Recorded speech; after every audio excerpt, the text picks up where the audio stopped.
In the rest of the cast, I mean, you have great actors there Yeah. Yeah. helping narrating the story. Yeah.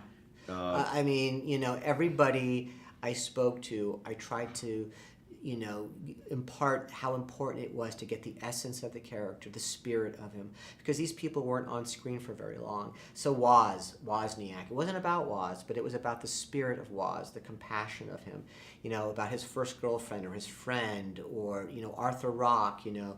Some of these people represented a lot of people because it's a movie. So you sometimes have to take many characters and make them one.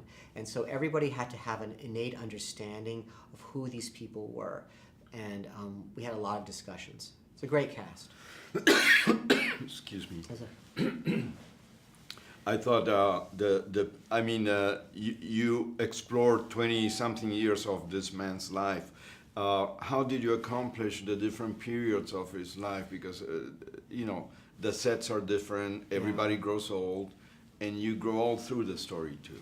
Well, I wanted to make the period evident, but not there, meaning you accept it's in the background, because the late 70s, early 80s, we look back at it and we see our hair and the style and we just think we look really ugly, But I think when we were living it, we didn't think that. It was very sexy. The late 70s with the disco and the early 80s, people thought they were, So for me, it was more of a question of hinting at the period. We know it's there, but we don't go to a cartoon where the glasses are too big or the bell bottoms are too huge.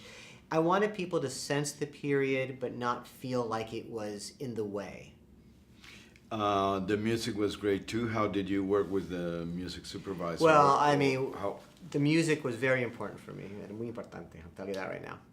I talked to Cat Stevens, so he has the first song of the movie, it's Peace Train, right? And we spoke to him in London, and he wrote the last song.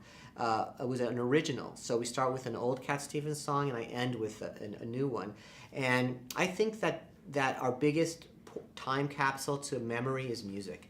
It reminds us, when we hear one chord of a song, it reminds us of either being young, it reminds us of pain, it reminds us of joy.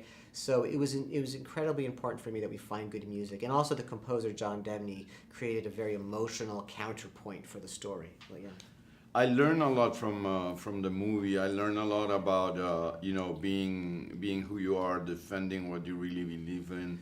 Is that the message that you want people to take home, maybe, or parts of it? Or? Yeah, there's a line at the end of the movie where Steve Jobs says, when you wake up and realize that the whole world was created by people who are no smarter than you, was his philosophy that, when you realize that you can do anything that anyone else has done, if you just believe in that vision, you don't let yourself be judged, you don't let fear overcome you, then you can really own and create anything that makes a difference in people's lives, that you can give back to the culture and society and be very successful at it. That's the story of Steve Jobs, and that to me is the inspirational message of the movie.